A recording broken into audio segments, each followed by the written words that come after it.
बहुत ही दर्द भरी है और प्रेरणादायक है। एक सौतेली खा जाए, लेकिन ईश्वर की मेहरबानी की उसे एक बेजुबान बंदरिया ने कैसे पाला। आइए सुनते हैं यह खूबसूरत कहानी। मित्रों, किसी गांव में किसान रहता था। उसकी शादी को काफी साल हो चुका था। वह बे औलाद था। फिर उस किसान ने बच्चे के लिए दूसरी शादी की। कुछ महीनों दुआ से उसे दूसरी पत्नी से एक बेटी पैदा हुई। बच्ची दिखने में बिल्कुल परी जैसी लगती थी। उस फूल सी बच्ची को पाकर किसान ने भगवान का धन्यवाद किया। वह पति पत्नी अपनी बेटी के साथ बड़े खुश थे और किसान ने बड़े प्यार से अपनी बेटी का नाम परी रख दिया। अब वह किसान अपनी दूसरी पत्नी से बहुत ज्यादा प्यार करता था, लेकिन किसान की जो थी उसे यह चीजें बर्दाश्त नहीं हो रही थी। वह किसान की बच्ची को एक आंख नहीं देख सकती थी। जब बच्ची कुछ महीनों की हुई तो अपनी तोतली जुबान से किसान को पापा पापा कहकर पुकारने लगी। किसान की पहली पत्नी के सीने पर सांप लौटने लगा। इसी तरह वह किसान की बेटी की दुश्मन बन चुकी थी। तो सारा दिन घर के कामकाज करती, लेकिन किसान की पहली वाली पत्नी किसान के साथ खेतों में काम करवाया करती थी। एक दिन किसान की पत्नी खेतों से कुछ सब्जियां तोड़ने जा रही थी। फिर उसने सोचा, आज परी तो घर पर अकेली है, क्योंकि उसकी माँ दुकान से कुछ सौदा लाने गई है। किसान की पहली पत्नी ने इसी बात का फायदा उठाया और परी को अपनी गोद में उठाकर खेतों में साथ ले गई। अब वह सोचने लगी, मैं इस लड़की को खेतों में ही छोड़कर चली जाऊंगी, ताकि इसे जंगली जानवर खा जाए और मेरी जान को इस लड़की से छुटकारा मिल जाए। अब वह चलते चलते अपने खेतों से भी काफी आगे एक जंगल में चली गई, अपनी गोद से जमीन पर फेंक दिया और फौरन से वापसी की तैयारी कर ली। उस जालिम औरत के दिल में जरा रहम न आया और वहां से चली गई। अब वह मासूम बच्ची झाड़ियों में इधर उधर फिरने लगी। अभी वह इतना चल नहीं पाती थी, क्योंकि वह बहुत छोटी बच्ची थी। मित्रों, बच्चा भगवान का रूप होता है। इसी तरह उस मासूम बच्ची को भी अपने नफे नुकसान का कोई पता नहीं था। वह बच्ची रोती रोती उसी जंगल में सो गई। जब उस बच्ची की आंख खुली तो वह पापा पापा कहकर अपने किसान पिता को पुकारने लगी और भूख से बिलखने लगी और उठकर चलने लगी।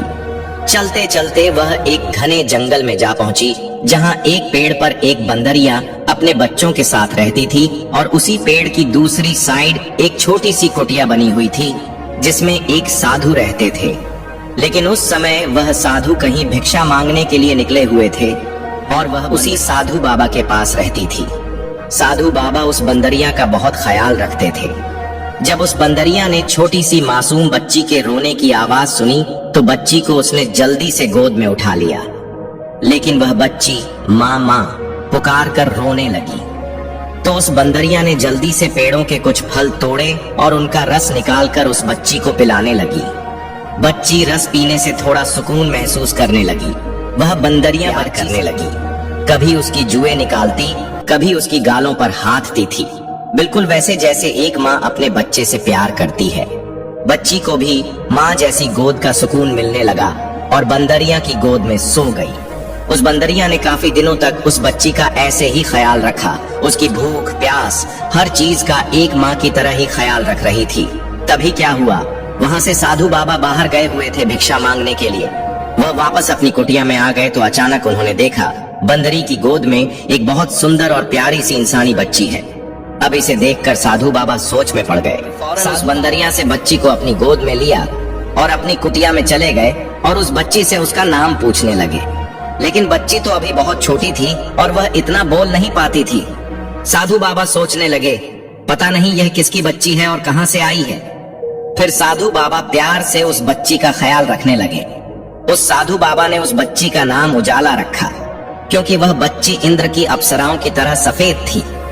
अब वह बच्ची कुटिया से बाहर निकलकर हर रोज उस बंदरिया के बच्चों के साथ खेलती और वह बंदरिया सुबह शाम उस इंसानी बच्चे की बड़े प्यार से देखभाल करती थी। वह बंदरिया साधु बाबा का ख्याल तो रखती थी, अब वह इंसानी बच्ची का भी बहुत ख्याल रखती थी। कभी उसे फलों का रस पिलाती तो कभी उसे अपना दूध पिलाती, तो अब भी गाय का पिला देती, क्योंकि उस बाबा ने एक गाय भी पाल रखी थी। जब वह 6 साल की हो गई तो वह साधु बाबा को बाबा बाबा कहकर पुकारने लगी और उस बंदरिया को ही अपनी माँ समझती थी, क्योंकि वह बच्ची उन बंदरिया के बच्चों में ही तो पली थी।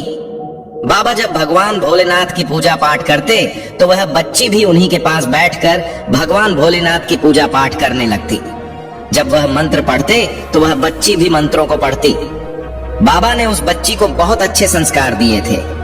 अब वह बच्ची 15 साल की हो चुकी थी। अब तो उजाला पहले से भी ज्यादा खूबसूरत दिखने लगी थी और जंगल के जानवर, परिंदे और वह बंदरियां ही उसके दोस्त थे।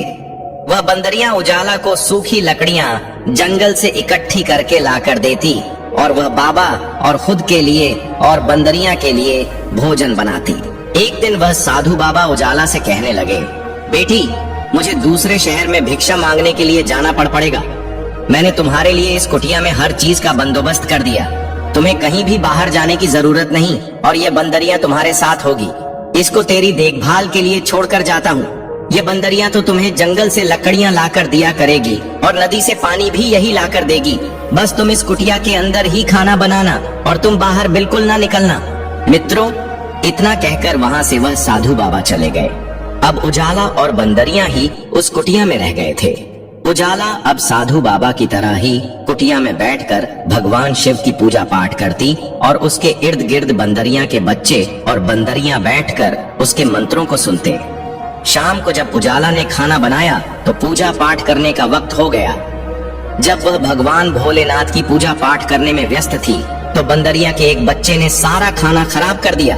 जब उजाला ने पूजा पाठ करके उठी तो उसने देखा बंदरिया ने सारा खाना खराब कर दिया है। तो वह उस बच्चे को कहने लगी, तुम बड़े खराब हो, सारा खाना अकेले खा गए, दूसरों का तुम्हें ख्याल नहीं आया। उजाला ने उसे हल्का सा थप्पड़ लगाया तो बंदरिया के गया। तो उस बंदरिया के बच्चे ने चूल्हे की आग में पानी फेंककर आग को बुझा दिया। उजाला ने यह सब देखा तो परेशान हो गई और सोचने लगी, मुझे आग जलाने में बड़ी मुश्किल होती है, अब मैं कैसे आग जलाऊं? करते सारा दिन गुजर गया। अब उजाला खुद भी भूखी रही और वह बंदरिया और उसके बाकी बच्चों ने भी कुछ न खाया। अब वह बंदरिया का बच्चा बड़ा पछताता रहा था, मैंने आग क्यों बुझाई, इसी वजह से हम सबको भूखा रहना पड़ा। आखिरकार उजाला झोपड़ी से बाहर निकल आई। उसे एक दूसरी झोपड़ी के बाहर धुआं उठता दिखाई दिया तो वह उस धुएं को देखकर झोपड़ी के पास गई जहां से धुआं निकल रहा था। उस कच्ची झोपड़ी के अंदर एक राक्षसी बुढ़िया थी। बुढ़िया का एक बेटा भी था जो कि बड़ा आदमखोर था। उसको इंसान की खुशबू आते ही फौरन पता चल जाता था। जब उस बुढ़िया ने उजाला को देखा तो उसके मुंह में भी पानी आ गया और ख्यालों में उजाला को खाने के लिए सोचने लगी, काश इस वक्त मेरा बेटा घर पर मौजूद होता तो इस इंसानी लड़की को कभी ना जाने देता। अब उसने प्लान बनाया, जब तक मेरा बेटा नहीं आता मैं इस लड़की को बातों में लगाकर इधर ही रोके रखूंगी। फिर वह बुढ़िया उजाला से कहने लगी, आओ बेटी, कैसे आना हुआ, तुम कौन हो और कहां से आई हो? उजाला कहने लगी, मैं अपने बाबा की लाडली बेटी हूँ जो कि बहुत ही नेक है। इस वक्त वह दूर वाले गांव में भिक्षा मांगने के लिए गए हैं और मैं घर पर अकेली हूँ। बंदरिया के शरारती बच्चे ने चूल्हे से आग बुझा दी। आप मुझे थोड़ी सी आग दे दें ताकि हम अपना खाना बना सकें। वह बुढ़िया कहने लगी, बेटी आग तो तुम्हें, लेकिन बदले में तुझे मेरा भी एक काम करना होगा। मैं बूढ़ी औरत हूँ और मुझसे घर का काम बहुत मुश्किल से होता है। मेरा बेटा आने वाला है, उसे बहुत भूख लगी होगी। दूसरी साइड बजरे के दाने पड़े हैं, तुम चक्की में पीसकर उसका आटा बना दो। उजाला ने जल्दी से बजरे पीस दी और बुढ़िया के पास आई और कहने लगी, अम्मा मैंने आटा पीस दिया, अब जल्दी से मुझे आग दे दो ताकि मैं अपने घर चली जाऊं। बुढ़िया कहने लगी, बच्ची तुम कितनी अच्छी हो और देखो ना मेरा घर कितना गंदा हो रहा है, और देखो ना मेरी तो हड्डियों में इतनी जान नहीं कि मैं काम कर सकूं। तुम तो जवान जाहिल हो, मेरे घर की थोड़ी सफाई कर दो। उजाला ने फौरन से झाड़ू पकड़ा और जल्दी से पूरे घर की सफाई कर दी। लेकिन वह बुढ़िया बार बार बाहर का रास्ता देख रही थी और दिल ही दिल में सोच रही थी, आखिर मेरा बेटा आज जल्दी घर क्यों नहीं आ रहा, पता नहीं क्यों वह आज देर कर रहा है। अब मैं और कितने बहाने इस लड़की के आगे लगाऊं। इतनी देर में उजाला फिर बुढ़िया के पास आई और कहने लगी, अम्मा मैंने तुम्हारे घर के सारे काम कर दिए, अब तो मुझे आग दे दो ताकि मैं अपने घर चली जाऊं। बुढ़िया कहने लगी, बेटी वाकई तूने तो सारा काम कर दिया, बस मेरा एक और काम कर दो। पास वाले कुएं से मुंह बुढ़िया के लिए थोड़ा सा पानी ला दो। उजाला ने जल्दी से घड़ा पकड़ा और नदी से पानी। अब बुढ़िया से कहने लगी, अम्मा अब तो मैं घर जाकर ही रहूंगी, क्योंकि मुझे बहुत देर हो गई है। आपने मुझे आग नहीं देनी तो न दे। बुढ़िया कहने लगी, बेटी कैसी बातें कर रही हो? बेटी तुम तो बहुत अच्छी हो। ये लो आग और ले जाओ, और एक मुट्ठी बजरा भी जाते हुए ले जाना। जहां जहां से तुम गुजर कर जाओगी वहां वहां ये बजरे छींट जाना। उजाला ने फिर ऐसा ही किया। चलते चलते वह रास्ते से आ गई। अब उजाला ने जल्दी से आग जलाई और झट से खाना बना लिया। सबसे पहले उसने बंदरियां और उसके बच्चों को खाना दिया। इसके बाद उसने खुद खाना खाया। उजाला को घर आए हुए कुछ ही देर हुई थी। इधर उस बुढ़िया का आदमखोर बेटा भी घर आ गया। बुढ़िया फौरन अपने बेटे को डांटने लगी और कहने लगी, आज तुम कहाँ चले गए थे? इतनी देर लगा दी। इतना अच्छा खासा शिकार हमारे घर पर खुद चलकर आया था, अब वह वापस चला गया। मैंने उसे कुछ बजरे के दाने दी थी। अब तुम्हें एक ही तरह से उस लड़की का शिकार मिल सकता है। जहां जहां यह बजरे के दाने बिखरे हुए हैं उन्हीं के पीछे पीछे तुम चले जाओ। अब बुढ़िया का आदमखोर बेटा अब दानों के पीछे पीछे चलने लगा। वह दाने अब एक जंगल के पास पेड़ के पास ही खत्म हो गए। उसने अब इधर उधर नजर दौड़ाई तो उसे एक कुठिया नजर आई। उसने कुठिया का दरवाजा जोर से खटखटाया और कहने लगा, बेटी दरवाजा खोलो, मैं तुम्हारा बाबा हूँ और देखो मैं तुम्हारे लिए क्या क्या लेकर आया हूँ। लेकिन उजाला तो खाना खाकर सो गई थी। उसे दरवाजा खटखट की जरा भी आवाज ना आई। अब उस आदमखोर को बड़ा गुस्सा आया और वह गुस्से से दरवाजा पटक कर तोड़ने लगा, मगर वह नाकाम रहा, क्योंकि उस कुठिया के दरवाजे लोहे की सीखों से मजबूत बने हुए थे। यहाँ तक कि उस आदमखोर की एक उंगली टूटकर उस लोहे की सलाखों में फंस गई और वह उंगली किसी जंगली जानवर नमा इंसान की लग रही थी। अब वह नाकाम होकर चला गया। सुबह हुई। उजाला ने जब कुठिया का दरवाजा खोला तो उस आदमखोर की जो उंगली कटी थी उसका नाखून उजाला के हाथ में चुभ गया। उजाला दर्द से चिल्लाने लगी। आहिस्ता आहिस्ता उस नाखून का जहर उजाला के पूरे जिस्म में फैल गया और वह बेहोश होकर वहीं पर गिर पड़ी। अब बंदरियां और उसके बच्चे उसके इर्द गिर्द बैठकर रोने लगे। बंदरियां कभी उसका सर दबाती, कभी पांव की मालिश करती, लेकिन उजाला नहीं उठी। इतने में बाहर घोड़े पर सवार कुछ लोग आए। उनमें एक राजा था और बाकी उसके मंत्री और दरबारी थे। वह शिकार करने के लिए निकले थे। राजा ने अपने मंत्री को हुक्म दिया, यहीं पर अब खेमा लगाया जाए। राजा की नजर जब झोपड़ी पर पड़ी तो उसने मंत्री से कहा, इसके अंदर जाकर तो देखो, यह झोपड़ी अंदर से दिखने में कैसी है। जब राजा का मंत्री झोपड़ी के अंदर गया और झट से ही बाहर आ गया। राजा ने पूछा, क्या हुआ? तो उसने बताया, उस झोपड़ी का दरवाजा तो पहले ही खुला हुआ था और अंदर एक बहुत ही खूबसूरत लड़की बेहोश पड़ी हुई है। उसके पास एक बंदरिया बैठी हुई है जो कि रो रही है। राजा यह सुनकर बड़ा हैरान हुआ और उसको दिलचस्पी हुई कि मैं खुद अंदर जाकर देखूं आखिर यह मामला क्या है।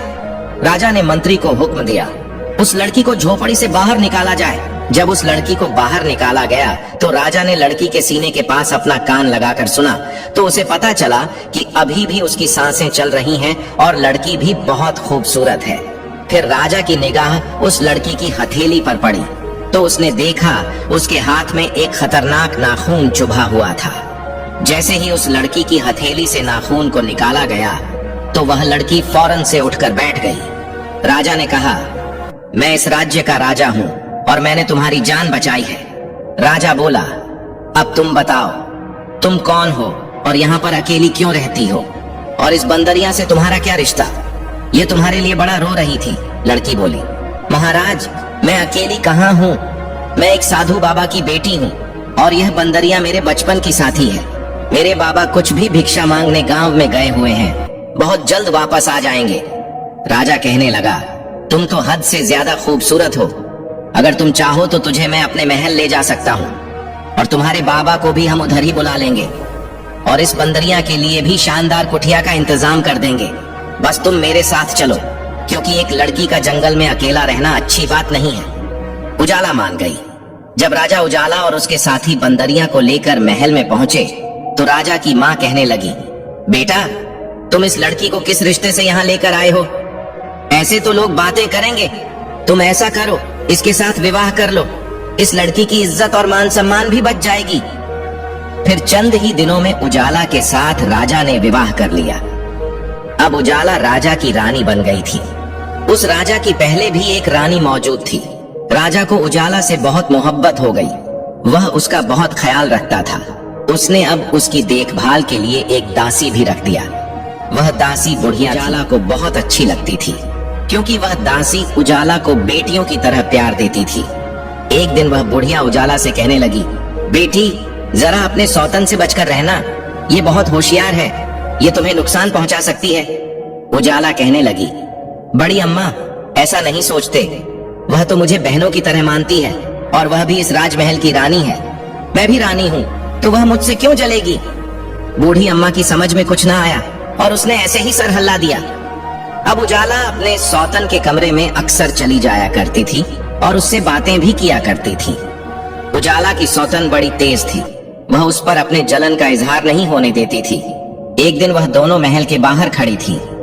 उजाला के साथ उसकी बंदरियां भी थीं। उजाला की सौतन कहने लगी, उजाला तुम तो बड़ी खूबसूरत हो और जेवर पहनने से तो और भी ज्यादा खूबसूरत दिखाई देती हो। नदी के बिल्कुल करीब जाकर तुम अपने परछाई में देखो तो सही, तुम कितनी खूबसूरत हो। उजाला अपनी सौतन के साथ चलने लगी तो बंदरियां उसे साड़ी के पल्लू को पकड़कर खींचने लगी, जैसे वह उजाला को रोकना चाहती थी कि इसके साथ मत जाओ। लेकिन उजाला को उसकी इस हरकत पर गुस्सा आ गया। उसने बंदरियां को झटक दिया और कहने लगी, क्या मसला है, कभी तो मेरा पीछा छोड़ दिया करो।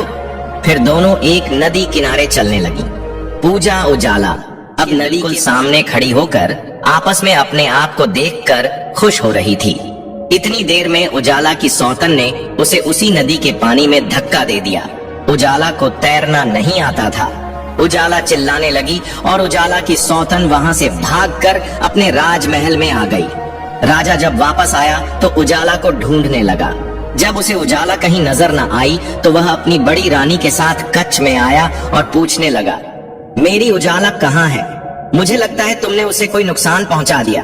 रानी कहने लगी, महाराज मैंने उसका कोई नुकसान नहीं किया। जरूर इस बंदरिया ने ही उजाला के साथ कुछ किया है, क्योंकि यह बंदरिया हर वक्त उसके साथ ही चिपकी रहती थी। राजा को उस बंदरिया पर बहुत गुस्सा आया और उसने अपने मंत्री से कहकर बंदरिया को जंजीरों में जकड़कर एक कमरे में बंद करवा दिया। लेकिन राजा को कहीं भी सुकून नहीं आ रहा था। वह पागलों की तरह उजाला को ढूंढता था। राजा ना खाता था न पीता था, हर वक्त खुद को कमरे में कैद कर रखता था। एक दिन राजा का गुजर उस नदी किनारे से हुआ तो उस नदी में एक कमल गट्टा का फूल उगा हुआ था। राजा की नजर जब उस फूल पर पड़ी तो उसको उसमें भी उजाला का चेहरा नजर आ रहा था। जब राजा उस फूल के करीब गया तो उस फूल ने झुककर राजा को राम राम किया। राजा फूल से कहने लगा, क्यों तुम मुझे मेरी उजाला की याद दिला रहे हो? वह भी तुम्हारी तरह ही खूबसूरत और नाजुक थी, पता नहीं कहाँ चली गई है।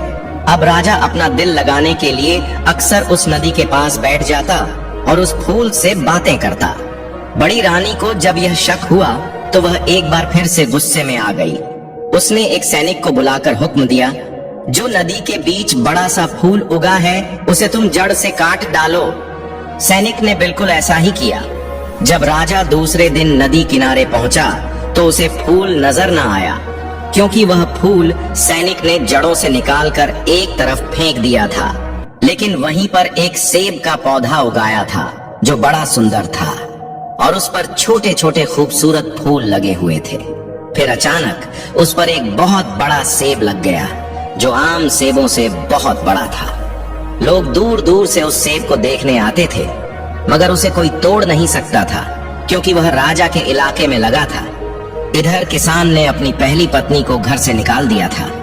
किसान और उसकी पत्नी ने बड़े प्यार से अपनी बेटी का नाम परी रखा था, तो वह परी की याद में हर वक्त रोते थे। अब उनको भगवान ने बेटा भी दे दिया था, फिर भी उन्हें परी की बहुत याद आती थी। एक दिन किसान की पत्नी खेतों में जा रही थी। थकावट हुई तो उसने सोचा, इस पेड़ के नीचे लेटकर थोड़ा आराम कर लेती हूँ। किसान की पत्नी के हाथ में जो टोकरी थी उसने एक साइड पर रखी और वहां पर लेट गई। जब उसकी आंख लगी तो वह बड़ा सा सेब टूटकर उस टोकरी में गिर गया। जब वह उठी तो परेशान हो गई। वह सोचने लगी, क्या करूं? अगर किसी ने देख लिया कि सेब टोकरी में गिरा पड़ा है तो वह मुझे चोर समझेंगे और राजा मुझे कैद करवा देगा। अब उसने सोचा, मैं फौरन से घर चली जाती हूँ। उसने टोकरी वैसे ही उठाई और अपने साड़ी के पल्लू से ढककर फौरन घर आ गई और अपने पति से कहने लगी, आज मैं आपको बताऊं कि मुझे क्या मिला है। तो किसान बोला, हाँ बताओ क्या लेकर आई हो। फिर किसान की पत्नी ने सारी कहानी किसान को बताई और फौरन से टोकरी पर से कपड़ा हटाया तो वहां पर सेब मौजूद नहीं था, बल्कि सेब की जगह पर एक नन्ही मुन्नी बच्ची थी। वह दोनों पति पत्नी यह देखकर बड़े खुश हुए और किसान की पत्नी ने जल्दी जल्दी बच्ची को टोकरी से निकाला और कहने लगी, इतनी खूबसूरत बच्ची है, मैं इसकी जरूर परवरिश करूंगी। जब उसने बच्ची को उठाकर एक जगह बिठाया, वह देखते ही देखते एक जवान लड़की बन गई। इधर बाबा जब कुटिया में आया तो देखा न वहां पर उजाला थी और न ही उसकी बंदरियां मौजूद थी। अब तो पागलों की तरह पूरे जंगल में अपनी उजाला को ढूंढने लगे, क्योंकि उन्होंने उजाला को बड़े लाड़ और प्यार से पाला था, लेकिन उजाला उन्हें कहीं नजर न आई। फिर वह बाबा अपनी बेटी की तलाश करते करते राजा के महल में पहुंच गए। राजा की नजर जब उस साधु बाबा पर पड़ी तो राजा फौरन उठकर खड़ा हो गया और कहने लगा, बाबा कहिए आपका कैसे आना हुआ। फिर उस साधु बाबा ने सारा माजरा सुनाया कि ऐसे में अपनी बेटी को जंगल में एक बंदरिया की हिफाजत में छोड़कर खुद बाहर के लिए चला गया था, लेकिन जब वापस आया हूँ तो मेरी बेटी वहां मौजूद नहीं है। यह सुनकर राजा आश्चर्य में पड़ गया, क्योंकि अब उसे मालूम हो चुका था वह उजाला इस साधु बाबा की ही बेटी थी। फिर राजा ने बाबा को अपना सारा वाकया सुनाया तो बाबा हैरान हो गए और कहने लगे, मेरी बेटी उजाला मर नहीं सकती, क्योंकि मैंने उसे ऐसी ऐसी तंत्र मंत्र और विद्याओं सिखाई थी, वह मेरी बच्ची अपनी खुद की हिफाजत कर सके और कोई शैतानी ताकत उसे नुकसान नहीं पहुंचा सके। अगर कोई नुकसान पहुंचाने में कामयाब हो भी गया तो मेरी बेटी फिर भी बचकर सामने आ जाएगी, किसी इंसान की सूरत में या फिर किसी फल की सूरत में, क्योंकि जब तक यमराज का हुक्म ना हो कोई भी मेरी बेटी को मार नहीं सकता। सुनकर साधु बाबा को सारी हकीकत बताई। वह मेरी पत्नी है और मैं उसे अपनी पटरानी बना चुका हूँ और अब वह मुझसे बिछड़ चुकी है। साधु बाबा ने राजा से कहा, पता नहीं मेरी बेटी की किस्मत में लिखा ही कुछ ऐसा है। पहले तो वह अपने माँ बाप से बिछड़ी और जवान होने की उसने खोली, वहां अपने बाबा से बिछड़ गई, अब अपने पति से बिछड़ गई। अब मेरा मालिक ही जानता है इसमें उस बच्ची की क्या गलती है। राजा ने साधु बाबा को एक कमरा दिया जहां वे साधु बाबा बैठकर अपनी तंत्र मंत्र शक्तियों से देख सकते हैं। फिर जब बाबा ने उस कमरे में जाकर बैठा और अपने तंत्र मंत्र की शक्तियों से आंख बंद कर ध्यान दिया तो उसने देखा कि एक तरफ नजर दौड़ाई तो वहां पर बंदरियां कैद थी और रो रही थी। बाबा ने राजा से कहकर फौरन उस बंदरिया को आजाद करवाया।